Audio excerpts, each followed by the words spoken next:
ನಮಸ್ಕಾರ ಎಲ್ರಿಗೂ, ಹೆಂಗದೀರಾ? ನಾನು ನಿಮ್ಮ ಸುಜಾತ ಮಲ್ನಾಡ್. ಈಗಂತೂ ಶಾಲಾ ಕಾಲೇಜು ಎಲ್ಲನೂ ಪ್ರಾರಂಭ ಆಗಿಬಿಟ್ಟಿದೆ. ಸಂಜೆ ಹೊತ್ತು ಮಕ್ಕಳು ಶಾಲೆಯಿಂದ ಬಂದಾಗ ಮೊದಲು ಕೇಳೋ ಪ್ರಶ್ನೆನೇ, ಅಮ್ಮ ಎಂಥ ತಿಂಡಿ ಮಾಡಿಟ್ಟಿದ್ಯಾ ಅಂತ ಹೇಳಿ. ಕಾಫಿ ಜೊತೆ ಒಂದು ತಿಂಡಿ ಏನಾದರೂ ಕೊಟ್ಟರೆ ಮಕ್ಕಳಿಗೆ ಖುಷಿ. ಆದರೆ ಬೆಳಗಿಂದ ಹಿಟ್ಟು ಉಳಿತಂತ ಏನಾದರೂ ದೋಸೆ ಗಿಸೆ ಹಾಕ್ಕೊಟ್ರೆ ನೀವು, ಅದೇ ದೋಸೆನೇ ಸಾಯಂಕಾಲಕ್ಕೆ ಇಟ್ಟಿದ್ಯಾ ಅಂತ ಕೇಳೋದು ಸಹಜನೇ. ಅದಕ್ಕೆ ನಾವು ಅಮ್ಮಂದ್ರು ಹುಷಾರಲ್ವಾ, ಮಕ್ಕಳಿಗೆ ರುಚಿ ರುಚಿಯಾಗಿ ಏನಾದರೂ ಮಾಡಿಕೊಡೋದಂತೂ ಗ್ಯಾರಂಟಿ ನಾವು. ಹಾಗಿರುವಾಗ ಸುಲಭವಾಗಿ ಮನೆಯಲ್ಲಿ ದೋಸೆ ಇಟ್ಟಿದ್ರೆ ಏನು ತಿಂಡಿ ಮಾಡ್ಬೋದು ಅಂತ ಯೋಚನೆ ಮಾಡ್ತಾಯಿದ್ದೀರಾ? ನೋಡೋಣ ಬನ್ನಿ. ಹಾಗಾದರೆ ದೋಸೆ ಹಿಟ್ಟನ್ನು ಬಳಸ್ಕೊಂಡು ಒಂದು ದೋಸೆ ಪಿಜ್ಜಾ ಮಾಡೋಣ ಅಲ್ವಾ? ಈಗ ಮೊದಲಿಗೆ ರುಬ್ಬಿದಂಥ ದೋಸೆ ಹಿಟ್ಟು ಬೇಕಾಗುತ್ತೆ. ನಂತರ ಇದಕ್ಕೆ ಏನೇನು ಬೇಕು ಅಂತ ನೋಡ್ಕೊಳ್ಳೋಣ. ಇವಾಗ ನಾನು ಕ್ಯಾರೆಟನ್ನು ತುರಿದಿಟ್ಕೊಂಡಿದ್ದೀನಿ, ಹಾಗೆ ಟೊಮೆಟೊನ ಸಣ್ಣದಾಗಿ ಹೆಚ್ಕೊಂಡಿದ್ದೀನಿ, 2 ಈರುಳ್ಳಿನೂ ಕೂಡ ಹೆಚ್ಕೊಂಡಿದ್ದೀನಿ.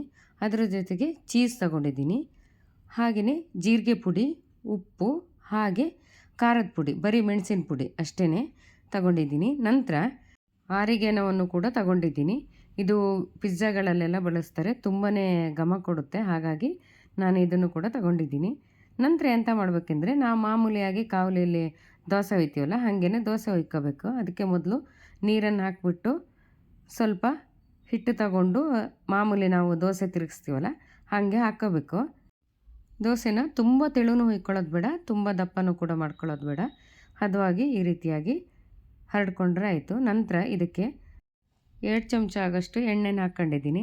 ಈಗ ಎಣ್ಣೆನೇ ಹಾಕಬೇಕಂತಿಲ್ಲ, ಬೆಣ್ಣೆ ಅಥವಾ ತುಪ್ಪ ಏನು ಬೇಕಾದರೂ ಹಾಕ್ಕೋಬೋದು. ನಾನು ಎಣ್ಣೆನ ಮಾತ್ರ ಬಳಸಿದ್ದೀನಿ. ಆನಂತರ ಇದಕ್ಕೆ ಈಗ ಈರುಳ್ಳಿ ಎಲ್ಲ ಸೇರಿಸ್ಕೋಬೇಕಾಗುತ್ತೆ. ನೋಡಿ, ಹೆಚ್ಚಿದಂಥ ಈರುಳ್ಳಿನ ನಾನಿಲ್ಲಿ ಸೇರಿಸ್ಕೊಳ್ತಾ ಇದ್ದೀನಿ. ಹಾಗೆಯೇ ಟೊಮೆಟೊನೂ ಹಾಕ್ಕೋಬೇಕು, ಹಾಗೆ ಸ್ವಲ್ಪ ಕ್ಯಾರೆಟ್ ತುರಿನೂ ಹಾಕ್ಕೋಬೇಕು. ನಿಮ್ಗೆ ಬೇರೆ ಯಾವ ತರಕಾರಿ ಇಷ್ಟ ಆದರೆ ಅದನ್ನು ಕೂಡ ಹಾಕ್ಕೋಬೋದು. ಆಮೇಲೆ ಇದಕ್ಕೆ ಜೀರಿಗೆ ಪುಡಿನ ಹಾಕ್ಕೊಳ್ತಾ ಇದ್ದೀನಿ. ಇದು ಕೂಡ ಒಳ್ಳೆ ಘಮ ಕೊಡುತ್ತೆ ಜೀರಿಗೆ ಪುಡಿ ಹಾಕೋದ್ರಿಂದ. ಹಾಗೆಯೇ ಜೊತೆಗೆ ಖಾರದ ಪುಡಿ ಸೇರಿಸ್ಕೋಬೇಕು, ಖಾರಕ್ಕೆ ತಕ್ಕಂಗೆ ಸೇರಿಸ್ಕೊಳ್ಳಿ. ಆಮೇಲೆ ಸ್ವಲ್ಪ ಉಪ್ಪನ್ನು ಸೇರಿಸ್ಕೋಬೇಕಾಗುತ್ತೆ, ಯಾಕೆಂದರೆ ತರಕಾರಿ ಎಲ್ಲ ಇರುತ್ತಲ್ಲ, ಅದಕ್ಕೆ ಸ್ವಲ್ಪ ಉಪ್ಪು ಬೇಕಾಗುತ್ತೆ, ಅದಕ್ಕೋಸ್ಕರ ಸೇರಿಸ್ಕೊಂಡ್ರೆ ಆಯಿತು. ಇದೆಲ್ಲ ಸೇರಿಸ್ಕೊಂಡಾದಮೇಲೆ ಆರಿಗೆನವನ್ನು ಕೂಡ ಒಂದು ಸ್ವಲ್ಪ ಹಾಕ್ಕೊಂಬಿಟ್ಟು ಮತ್ತು ಇದನ್ನೆಲ್ಲ ಮಿಶ್ರಣ ಮಾಡ್ಕೋಬೇಕು.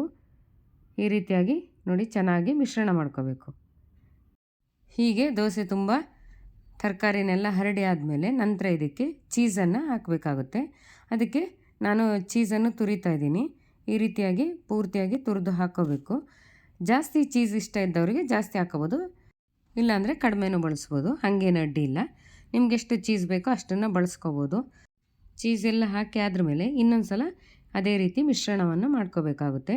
ಮಿಶ್ರಣ ಮಾಡಿಬಿಟ್ಟು ಪುನಃ ದೋಸೆ ತುಂಬ ಈ ರೀತಿ ಹರಡ್ಕೋಬೇಕು. ಹರಡ್ಕೊಂಡಾದ್ಮೇಲೆ ಇದನ್ನು ಕೂಡಲೇ ತೆಗಿಬಾರ್ದು, 1-2 ನಿಮಿಷ ಹಾಗೇ ಬೇಯಕ್ಕೆ ಬಿಡಬೇಕು.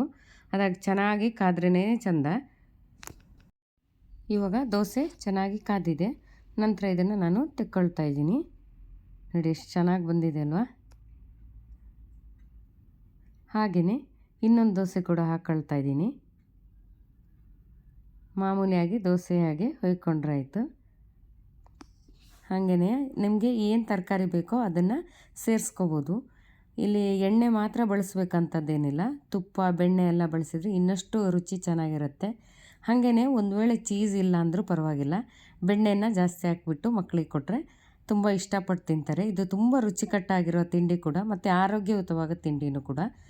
ಹಾಗೆ ಹೊರಗಡೆ ತಿಂಡಿ ಜಾಸ್ತಿ ತಿನ್ನೋದಕ್ಕಿಂತ ಮನೇಲಿ ಈ ರೀತಿಯಾಗಿ ಮಾಡಿಕೊಟ್ರೆ ಮಕ್ಕಳು ಖಂಡಿತವಾಗ್ಲೂ ಹೊರಗಡೆ ತಿಂಡಿನ ಅಷ್ಟೊಂದು ಇಷ್ಟನೇ ಪಡೋದಿಲ್ಲ. ನಮ್ಮ ಮನೇಲಿ ಕೂಡ ನಮ್ಮ ಮಕ್ಕಳು ಮನೇಲಿ ಮಾಡಿದ ತಿಂಡಿ ಊಟನೇ ತುಂಬ ಇಷ್ಟಪಟ್ಟು ತಿಂತಾರೆ.